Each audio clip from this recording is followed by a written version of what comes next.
안녕하세요. 한성열 교수입니다.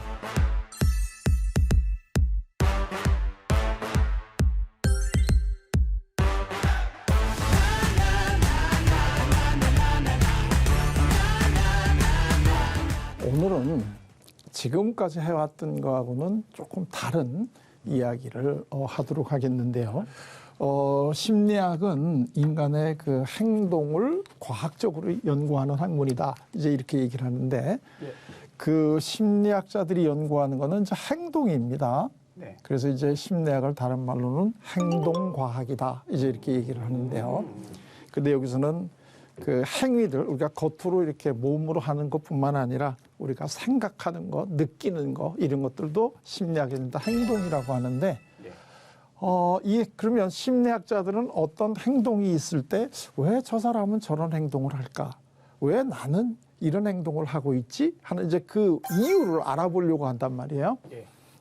근데 그 심리학자들이 어떤 행동을 할 때 그 금과 옥조로 생각하고 시작을 하는 공식이 있어요. 이것도 제가 오늘 꼭 알려드리고 싶은데, 이 공식이 뭐냐면 이런 공식입니다. 우리가 하는 모든 행동은 그 개인적인 요인과 환경적인 요인이 요거 X표는 상호작용을 한다. 서로 영향을 준다는 거고, 요게 이제 영어로 F인데 요거는 함수라는 뜻인데 달려있다라는 뜻이에요. 그러니까 요걸 말로 하면 우리들이 하는 행동은 개인적인 요인과 환경적 요인의 상호작용에 달려있다. 그러니까 어떤 행동을 이해하려면 그 사람의 개인적인 요인과 그 사람이 지금 처해 있는 또는 자라왔던 환경도 같이 봐줘야 된다는 거예요. 그래야지 이해를 할 수가 있다, 이런 얘기인데, 우리가 지금까지 이제 쭉 해온 게 넓게는 성격이잖아요. 그리고 이제 개인이 주로 사용하는 방어 기제인데, 그거는 개인하고 환경에서 어디에 속하는 걸까요? 개인이요. 그렇죠. 그거는 이 개인적인 이 변인에 주로 속해 있는 거예요. 이게 이제 심리학에서는 요거를 개인적인 변인을 주로 다루면 성격 심리학이라는 분야가 되는 거예요. 예를 들면 요즘에 심리 검사 중에 뭐 MBTI가 굉장히 유행한다고 그러잖아요. 그 MBTI가 유행을 해가지고 나는 뭐 무슨 형이다, 나는 무슨 형이다, 이렇게 얘기하는 거는 여기서 지금 어디를 중점으로 하는 건가요? 개인이죠. 나는 이러이러한 성격이야, 이렇게 얘기를 하는 건데요. 그러나 우리들의 행동이라는 게 다 그 사람의 성격에 달려 있는 것만은 아니고, 그 사람이 지금 처해 있는 환경이 어떤 환경이냐 하는 데에 따라서 다르단 말이죠. 그러니까 예를 들면 어떤 남자가 같은 동성하고 있을 때 나타나는 행동하고 이성하고 있을 때 나타나는 행동이 같을까요, 다를까요? 다르죠. 그러니까 그 사람은 지금 형은 똑같잖아요. 근데 환경이 다르잖아요. 그러니까 이성하고 있느냐 동성하고 있느냐가 환경이잖아요. 그러니까 그 사람이 하는 행동은 이 두 가지를 다 봐야 된다는 거예요. 그런데 대개 이제 이게서 이 심리학에서는 요걸 주로 하는 게 성격 심리학이고, 요거를 주로 하는 게 사회 심리학입니다. 그래서 이제 두 개를 같이 봐야 된다는 얘기인데, 그러면 이 어떤 현재 우리 주위에 있는 사람을 이해하려면 지금까지는 이것만 봤는데 이것도 한번 볼 필요가 있다. 그러니까 동일한 방어 기제를 가지고 있더라도, 어떤 사람이 미성숙한 방어 기제를 가지고 있더라도 어떤 환경에 있느냐에 따라서 그 사람의 행동은 달라질 수 있다는 거예요.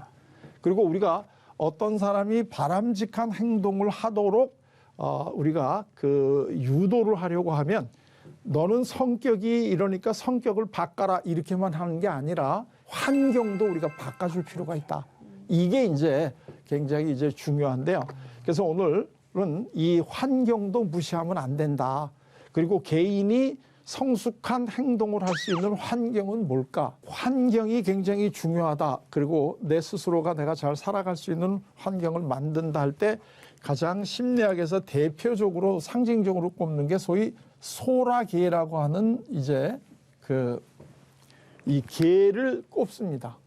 이 소라게는 뭐냐면, 보통 개는 등이 딱딱하잖아요. 개가. 그래가지고 이렇게 탁 이제 위험에 처음 이렇게 확 이렇게 움츠려들죠. 근데 이 소라게는 등이 딱딱하지가 않아요. 등이 굉장히 물렁물렁해요. 예. 그렇기 때문에 외부의 이 적으로부터 스스로 자기를 방어할 수가 없어요. 그럼 얘네들이 어떻게 살아갈까요? 소라. 그렇죠. 그래서 소라를 얘네들이 빈 소라 껍질에 들어가요. 그래서 빈 소라 껍질에 안에 들어가서 이 소라 껍질이 마치 자기의 등인 것처럼 거기에 붙어서 살아요. 예.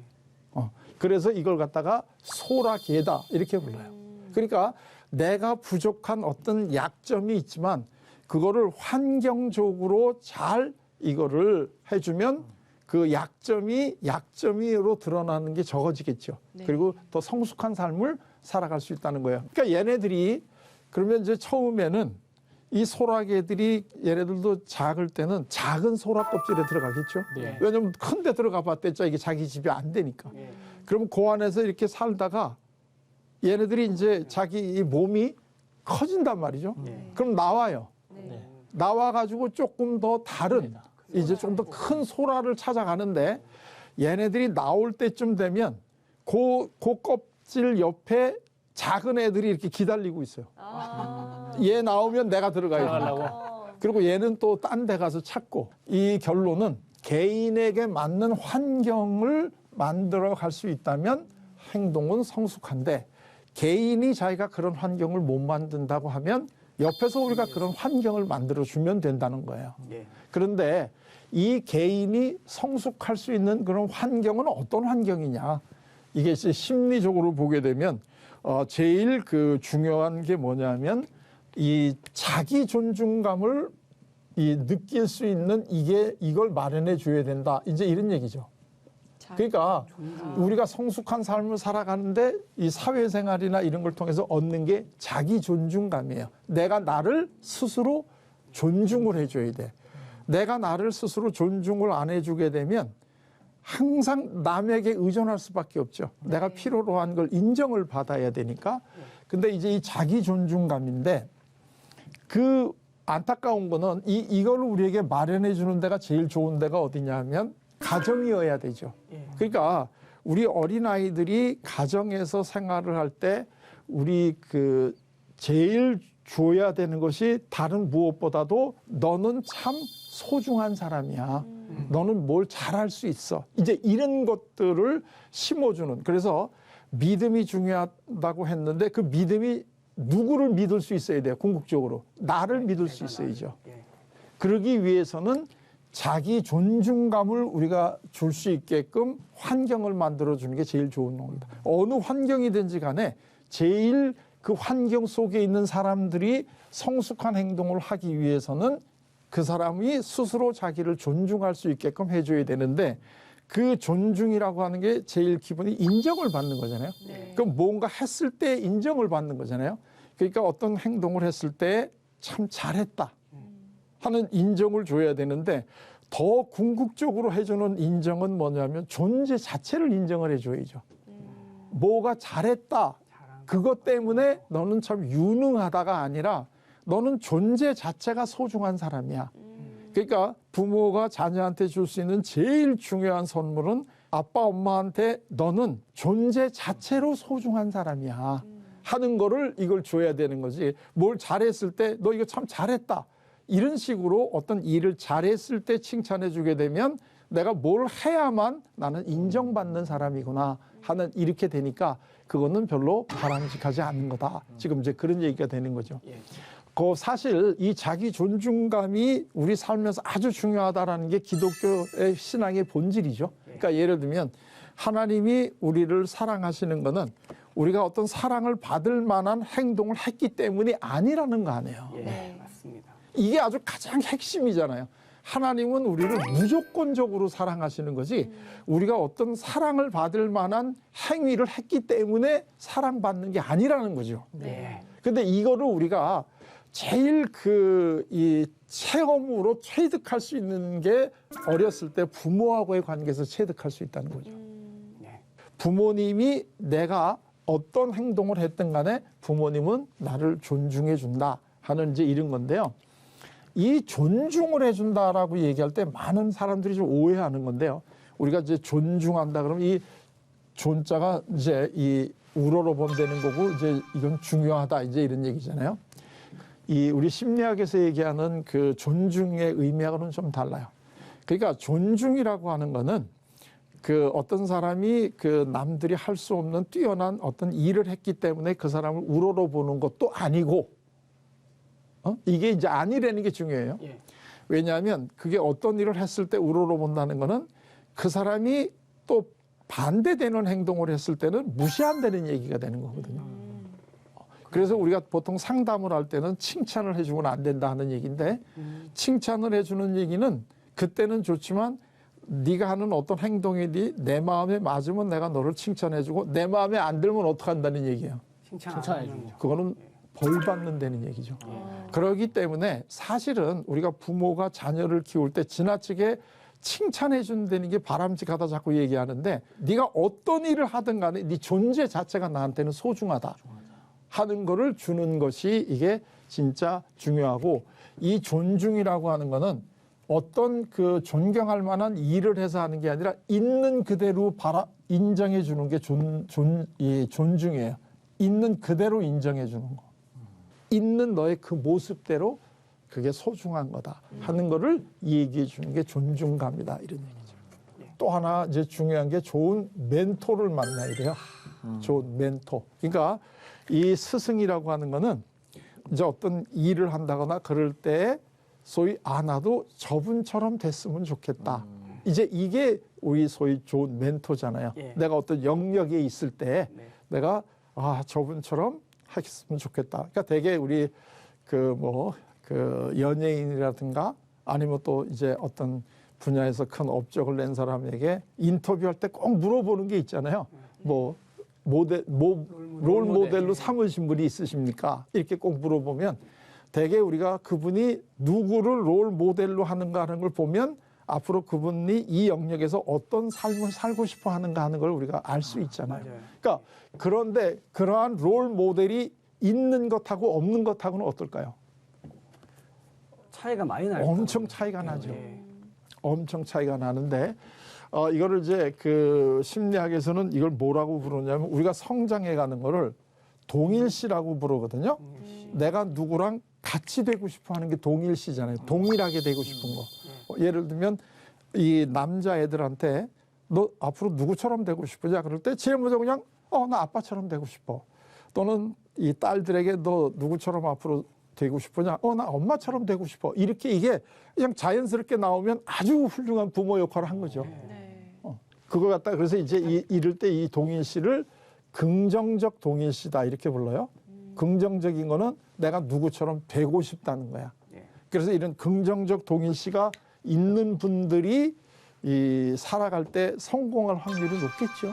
내가 누구처럼 되고 싶어하는 구체적인 모델이 있으니까. 그런데 이 반대가 뭘까요? 이게 부정적 동일시인데요.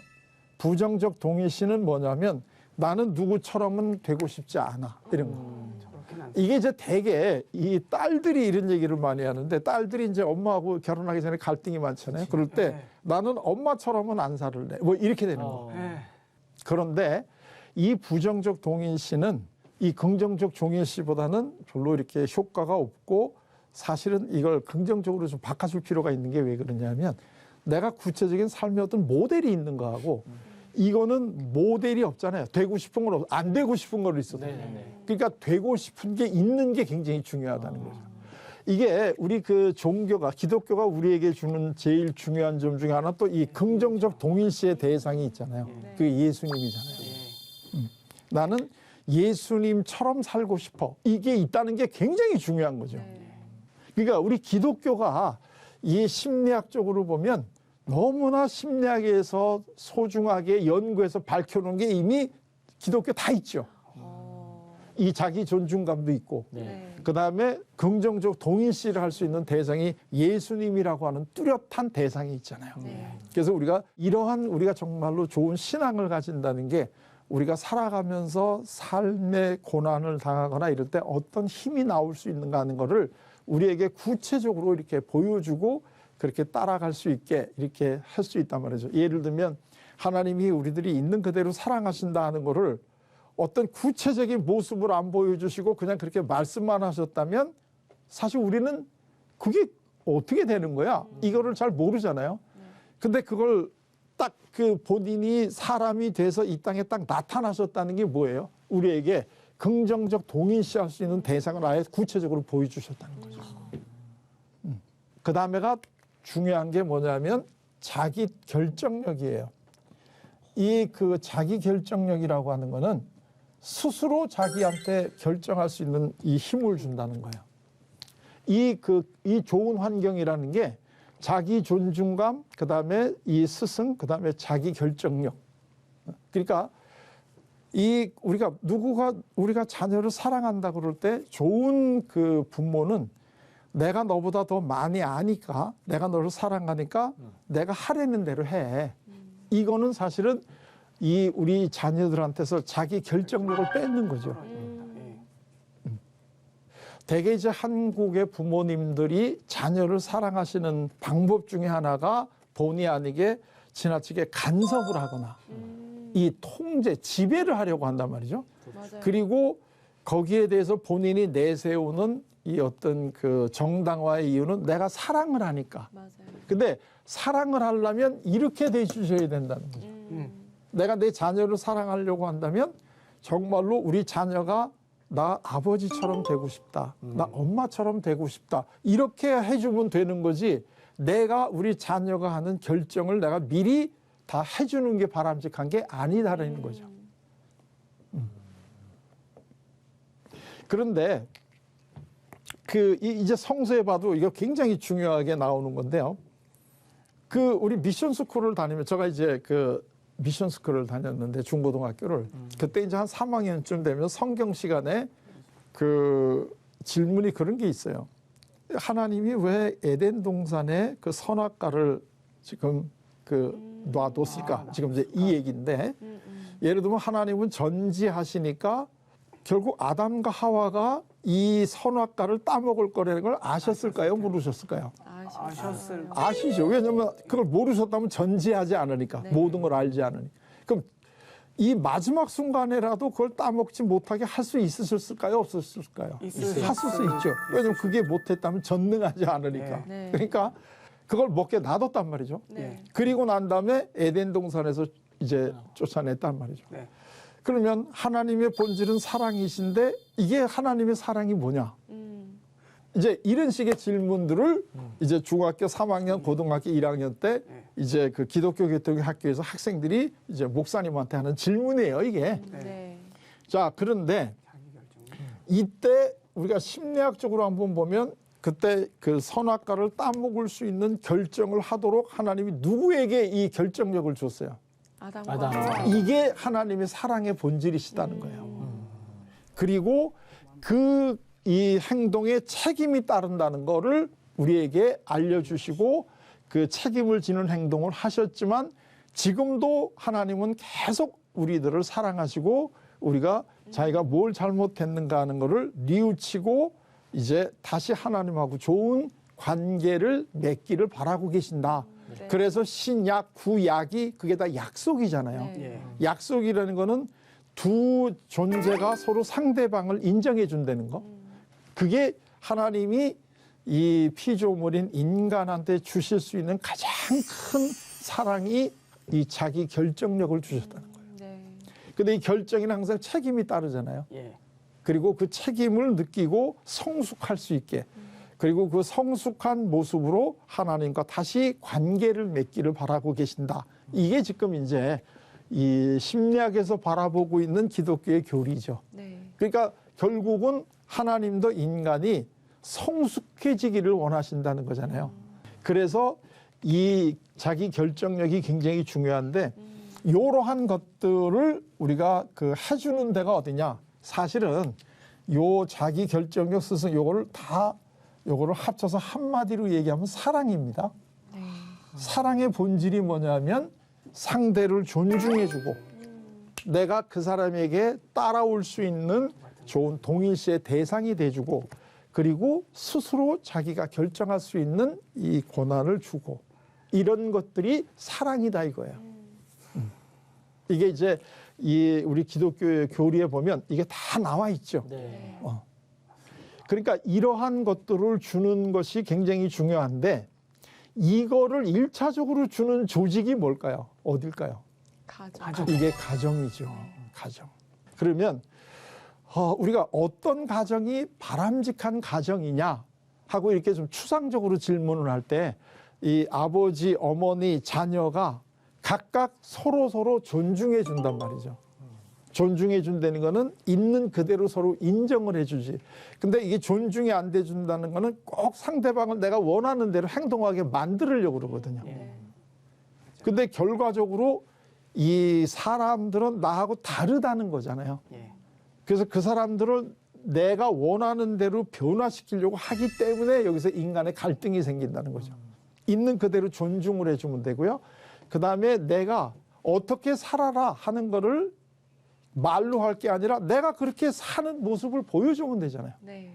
그러면 나를 따르라 이렇게 얘기를 안 하더라도 나는 아버지처럼 살고 싶다. 나는 엄마처럼 살고 싶다. 내가 저런 신앙생활을 하고 싶다. 이런 느낌이 당연히 들 수가 있고 그다음에 네 결정은 네가 해라. 응? 이러한 것들이 제일 바람직한데 이게 이제 가정인데요. 사실은 그 가정에서 이거를 해줘야 되는데 이거를 잘 못하는 가정도 있을 수 있잖아요. 그리고 우리 사회라는 거는 사실은 이런 식으로 이 우리하고 관계를 맺질 않죠. 사회 조직이라는 게 그렇게 해야 되는데 이거는 사회 조직에서는 상당히 어려운데 이게 가정이 아니고 이러이러한 이걸로 맺어진 조직이 또 하나가 있어요. 그게 어디죠? 교회. 그게 교회라는 거야. 교회. 그래서 교회라고 하는 거는 항상 서로 존중해주고 서로 좋은 스승이 돼주고 그러나 스스로 결정하게끔 기다려주고 그래서 이제 되게 목사님들이 많이 하시는 얘기 중에 그런 게 있지 않나요? 하나님이 만들어 놓은 조직이 두 개가 있는데 가정하고 교회다. 그래서 이제 어떤 가정이 좋으냐면 교회와 같은 가정 그리고 어떤 교회가 좋으냐면 가정과 같은 교회 이게 제일 바람직하다 이렇게 얘기를 하는데 그 밑에 깔려있는 공통된 감정을 얘기하자면 그거는 사랑이다 이렇게 얘기할 수 있는 거죠. 그러니까 아까 이제 그 배우자를 만나냐 하느냐 중요하다는 게 내가 비록 가족에서 이러한 존중을 받지 못하고 이렇게 살아왔다고 하더라도 내가 그 가정을 꾸미고 했을 때 배우자로부터 이러이러한 존중을 받거나 인정을 받으면 어렸을 때 부모로부터 못 받았던 것들이 다 이제 회복이 된다는 거죠. 그래서 이 결혼을 통해서 이성의 사랑을 통해서 사람이 크게 제일 변할 수 있는 그 힘이 있잖아요. 그게 바로 이러한 제일 사랑을 강하게 해주기 때문에 그렇다. 이렇게 얘기할 수 있겠죠. 사랑받고 싶다.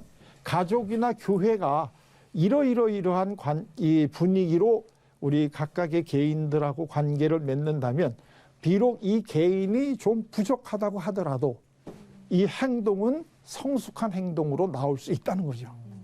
이제 기독교적으로 얘기하면 우리 다 죄인이지만 네.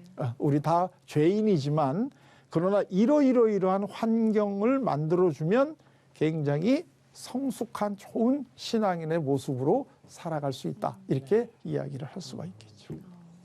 이제 오늘로써 이제 제가 하는 그 강의는 대단원의 막을 내리는데요.